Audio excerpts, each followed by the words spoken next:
Honorable Mayor Hoven and distinguished members of the City Council, thank you for having me this evening. My name is Jonathan Saenz. I'm a licensed attorney in the state of Texas, and I'm also president of a nonprofit organization called Texas Values. We specialize in this area of law and policy that you're going to be discussing in regards to item 13 tonight. Just as a matter of rules and housekeeping, as a lawyer, I like to follow the rules. Do I have 3 minutes or? No, I don't think. No, okay. You don't. I won't. This is actually your agenda. Okay, I'll be courteous of your time, and I know there's other business, but I'd like to, that way I have an idea of when I need to move quicker or not. So I am happy to take questions too. If at any point there's something I say you want me to stop, and we can go over some things. A little bit more about my background. I specialize in the area of law and policy, particularly at the state legislature, but also in city council, school boards. I've worked on court cases that deal with constitutional law, many that relate to some of the aspects that might come up in item 13. I've worked on those cases at the U.S. Supreme Court, Texas Supreme Court, and many of the lower federal courts and state courts. In some of those cases, I have been the lawyer advocating on behalf of a client or a particular matter. Sometimes I've played a secondary role. Sometimes I've merely been someone who would explain to the media about what's going on in the issues. We often do that as it relates to cases before the Texas Supreme Court that the Attorney General's office is involved in. So I'm a graduate of the University of Houston Law Center, and I've been licensed in the state of Texas since 2003 as an attorney. The organization that I lead, we often meet with elected officials to help them sort through these matters and try to come up with solutions, primarily at the state legislature, but certainly in city councils. Anything you see that's come up on these issues over the past 10 years, including the ordinance in Houston, many people called that the bathroom ordinance a few years ago. That was an ordinance that the mayor at that time wanted to require all of the city businesses to allow men into the women's restrooms, boys into the girls' bathrooms, and things of that nature. That was a ballot measure that failed by 6139. Our organization was involved in helping the public understand that, but obviously we also advocated against that policy at the time. The Privacy Act, which came up in 2017 at the state legislature, which was to operate in the reverse, to that way people could sort these out and the government would handle things in government buildings. We were involved in that issue. I want this council to know too, you're not the only city and local government that's involved in this type of issue. It's actually become quite active. The city of El Paso passed an ordinance earlier this year in January that would require not just public, but private businesses, if they have a standalone bathroom, to put up a sign. They call it a gender-neutral sign. The city of Austin, for many years, has had a city ordinance that requires public and private buildings and entities. I've even seen this in churches, where if they have a single-use bathroom, that they have to allow people of whatever sex or identity to enter, but it has to be single. Designated if it's just one stall for single use. Also, Dallas City Council has voted on issues like this. City of San Antonio, I don't know if they voted on this, but they have a new policy now where they're placing tampons for women in the men's and boys' bathrooms. That's a policy that's going to start in a couple of weeks, mainly through their libraries. That's been talked about a little bit. Carroll and Keller ISD, these are school boards that are in the North Texas area. They've recently passed policies that make it clear that you designate restrooms and showers and locker rooms based on biological sex.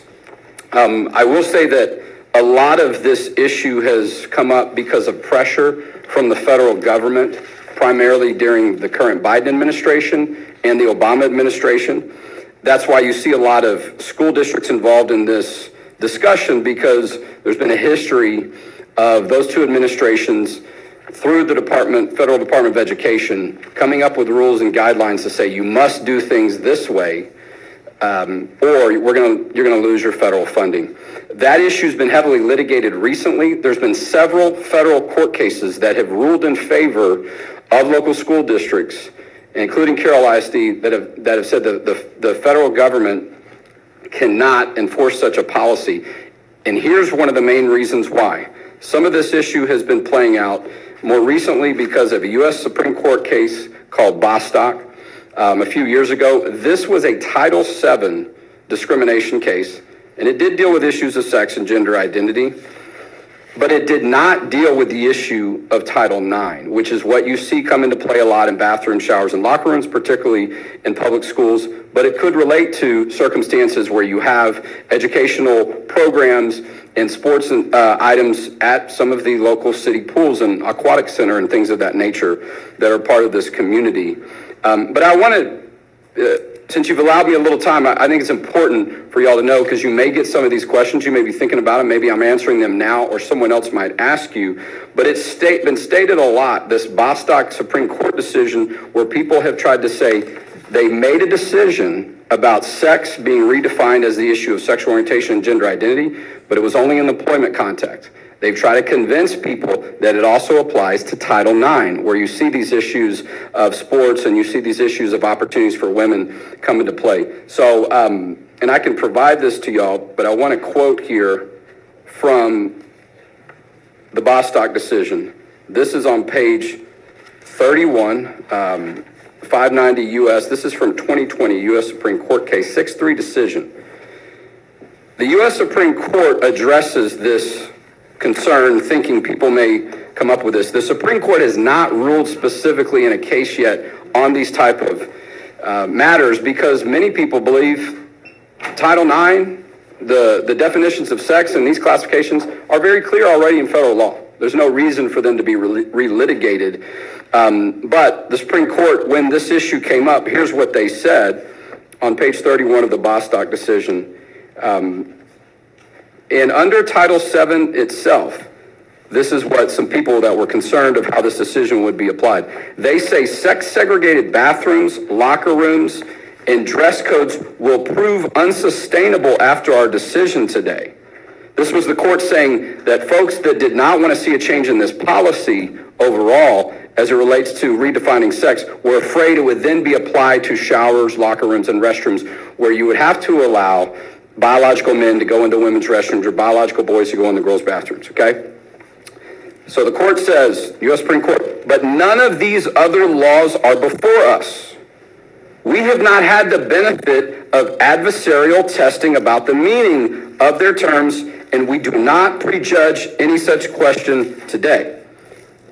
Under Title VII, too, we do not purport to address bathrooms, locker rooms, anything of the kind. The only question before us is about the employment situation. So oftentimes that's what people that are against such things that you're considering in this ordinance, they will try to tell you that the Bostock Supreme Court decision on Title VII applies to Title IX. The Biden administration has tried to do that. The Supreme Court has already spoken on that issue and said that is not accurate. When the Trump administration was handling this issue, they put out guidance letters. I also want you to be aware of what is our state doing on these type of issues when it's about whether or not, how we're going to decide these issues of what happens in bathrooms, showers, and locker rooms. So I do have a handout, and I'm a little short on copies. That is my fault, but if the secretary hands these out, you'll want to see this. This is a letter from Attorney General Ken Paxton about the issue of Title IX in bathrooms, showers, and locker rooms and things of this nature, where he makes it clear what the law is on these issues. He talks about Title IX often. He talks about what we see the Department of Education doing and how there are concerns about that, and that is a misleading application of the law. What I'm getting at is the ordinance that's before you is within your power to pass and make a decision. There are other small and local governments that are doing the same thing. Now, whether or not they decide to sort of be on one side or the other, there is activity across the state in a number of other small governments. And so your timing on this is really meeting this issue of where it is now. Governments looking at this issue and saying, we need to be clear about how we're handling these things before something happens, because we know this is a question. My point to you is some of the water has been muddied, which allows you to have the necessity to have something clear in law now, because the federal government and other people, activists, have tried to suggest that the law is different than what Title IX has always been, the definition of sex, right? And that's an issue of discrimination in showers, locker rooms, and bathrooms. I also want to be clear that that what you're doing today is a part of your duty. All right, when there's a question, whether it's in culture, and look, whether you consider yourself Republican or Democrat on these issues, this is what's going on, right? It's a matter of getting the law accurately. It's a matter of safety and privacy. The state legislature has looked at this issue 10 years ago, almost 7 years ago in 2017, right? We've seen these issues come up. And so I think it makes a lot of sense that the government here today has realized it's time to make a decision on this. Another thing I want to mention to you, and as a lawyer, I think it's important for me to make you aware of this because your city attorney may be aware of this, other people may be talking about it. Texas Association of School Boards is talking about that. And again, a lot of these things have played out in the context of a public school, right, where we see the issue of showers and locker rooms and restrooms be a little bit more of a concern. But there are plenty of those type of facilities within your control at the public level, and so it applies. There is a U.S. Supreme Court decision from last term, I believe. This is a member of our team, Jonathan Covey, that I'm referring to, on Loper Bright Enterprises versus Raymond. And I'm happy to produce an electronic version of this case. This came out of New Jersey, a 6-3 U.S. Supreme Court case. And I'm going to get a little bit deeper with you all on the law, but I know this is an important issue, and I know you want to get it right. And I know a lot of times what the questions are going to come, and people have said before. One of the reasons why the Department of Education at the federal level has had such a role is because they want to convince people that the definition of sex can be changed, or they have the authority to do that. And if people aren't sure, you refer back to what the Department of Education says. What is a local school district or maybe a local government to do when the sort of government above them says this is what you're supposed to do and this is what the law is, if there's any confusion, right? So for many years, these federal agencies, like the Department of Education, have been given a lot of credibility or deference if there were questions. Well, what does the Department of Education say about how these matters should be handled and what the law is for right now, right? However, the Loper Bright Enterprises versus Raymond case, U.S. Supreme Court case, as I mentioned from last session, had a tremendous impact on this. There is a legal concept called Chevron deference, which relates back to a U.S. Supreme Court case with Chevron in the title of that case. And it stood for the courts giving a certain amount of deference to federal agencies, right? And you may be familiar with this. I see a couple of heads nodding. This was really, I think the public got a little view into it when it was the confirmation for Supreme Court Justice Kavanaugh. Right. Correct. And he referred because he was a Chevron type of judge. Yeah. And so this is basically where the Congress was given more authority to OSHA to be able to make law, basically superseding Congress. That's right. You could state it that way.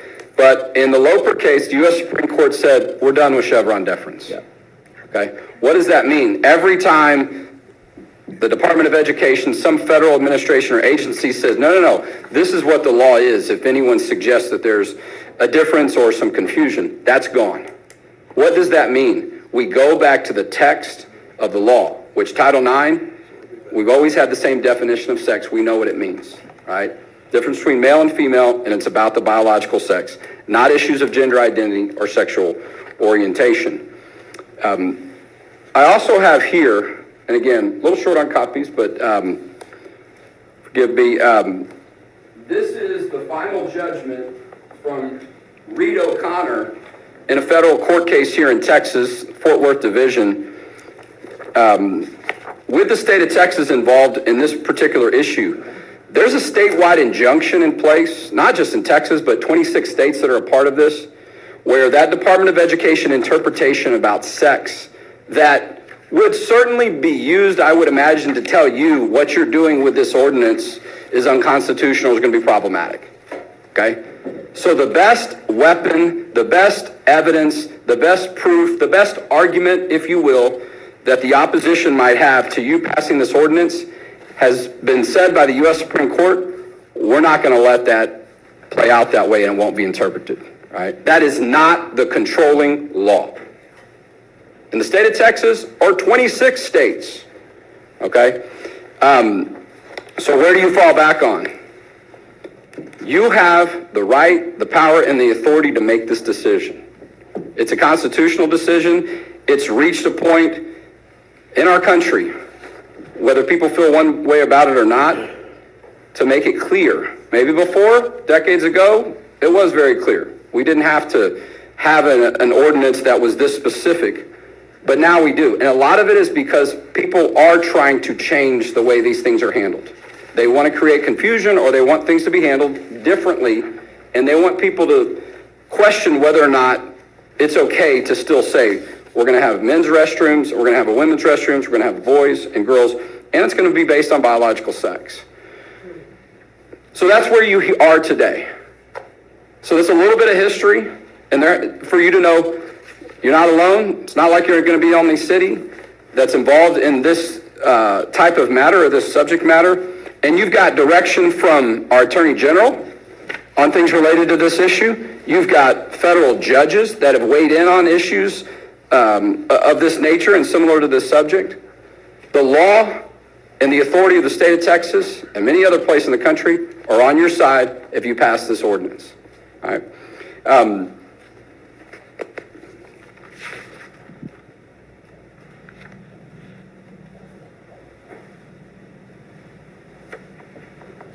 Let's look at the language just so we can walk through it together and we're clear about what we're doing. And am I correct, Mr. Jones, there's a new draft, is that right? Because I don't know if that's hyperlinked in the one that I'm seeing.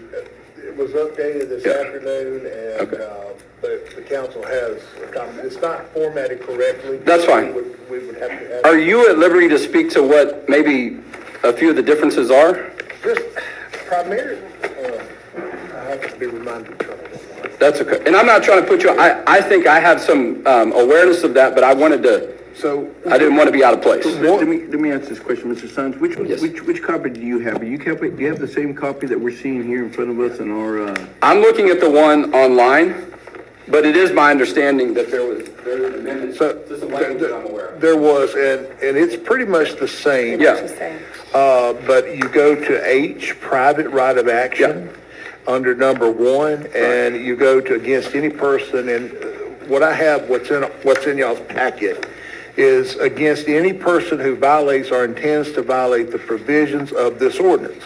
Okay, what we received this afternoon was against any person who knowingly or intentionally enters or uses a restroom at a public or private building in the city of Odessa designated for the exclusive use by persons that do not correspond to his or her biological sex, except in the circumstances described in subsection E, or who intends to engage in such conduct. Right. So that's the biggest change there. Okay. And of course, the second one that we got this afternoon, we'll have to format it. There's a couple of places we're going to have to, but So it's just easier to go off of this one. So, yes, that's the change. yeah, I want to give you some insight and shed some light on a few important parts of this. First of all, when it comes to defining sex, public building, restrooms, I want to look at those. Restrooms is any facility, area designed, intended, commonly used for personal hygiene, changing clothes, performance and bodily functions, and it gives some examples. Toilets, this is in definitions, section B.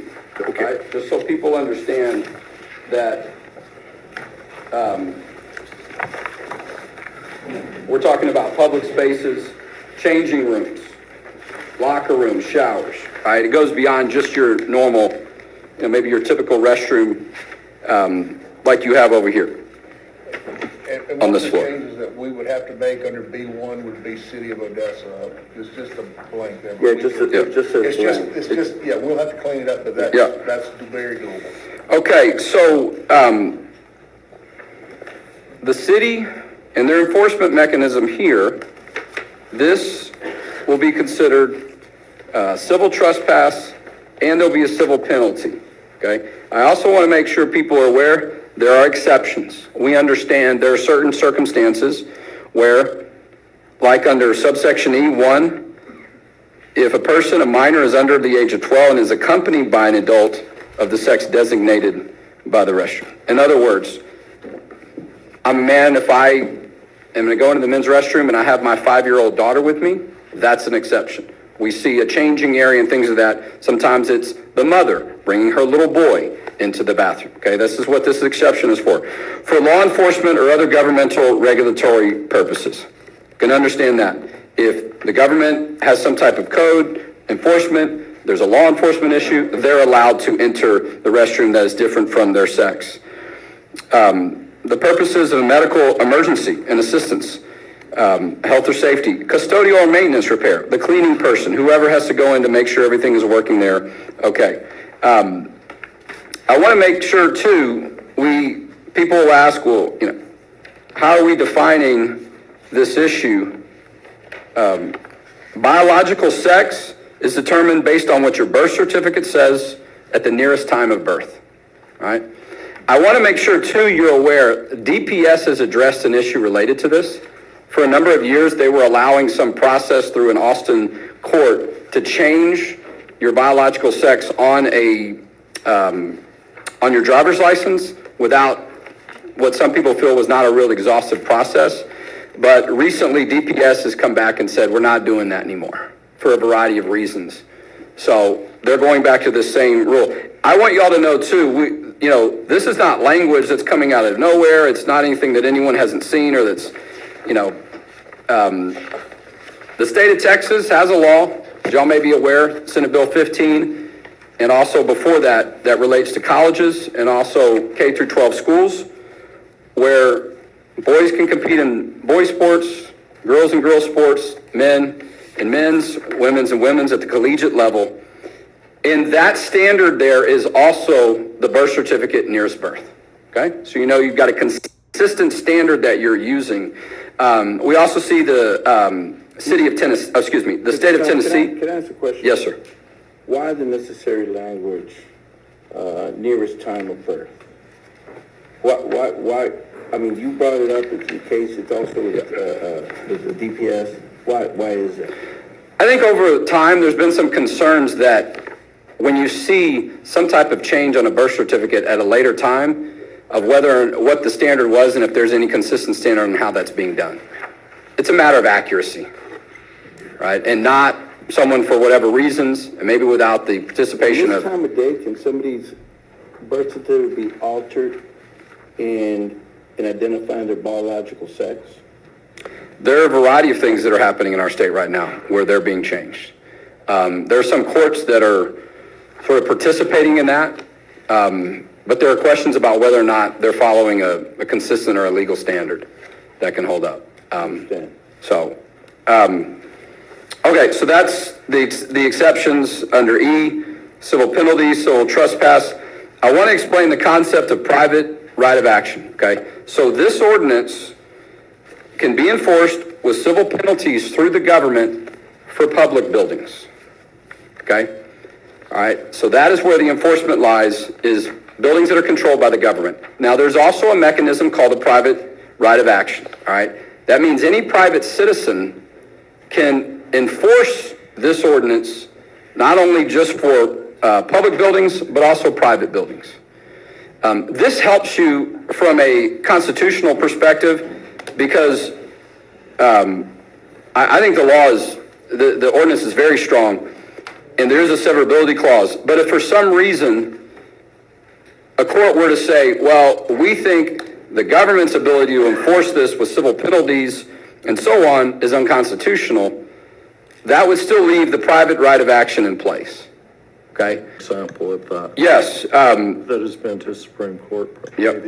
The Texas heartbeat law, which y'all may or may not be familiar with, was passed in 2021. That was a law that I was a part of, that process, where the private right of action mechanism is in that law itself. That issue was taken up by the U.S. Supreme Court back and forth. Texas Supreme Court has looked at these things, and it's continued to survive and to continue to be in place and not have it knocked down as unconstitutional.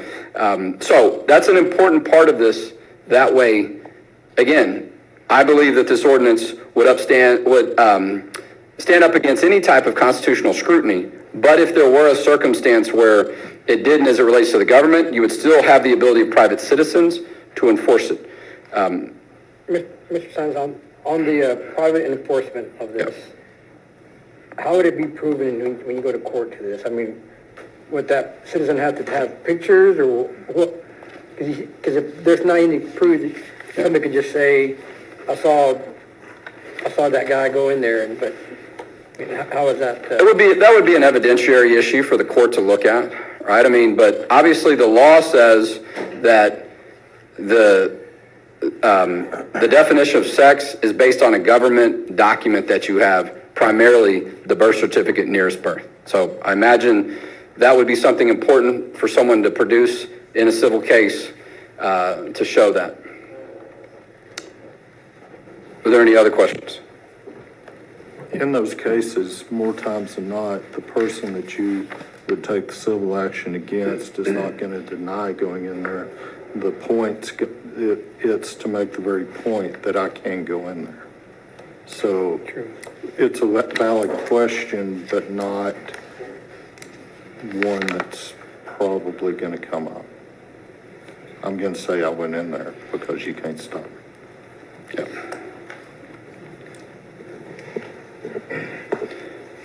Any other questions?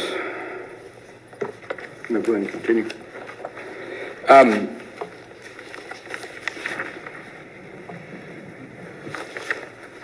I believe I've covered all the matters that I believe are pertinent at this time. If you think of anything else, I'll be here on the front row ready to answer any questions. Thank you for taking this measure up. As I mentioned before, the timing matches up with what we see going on in our culture.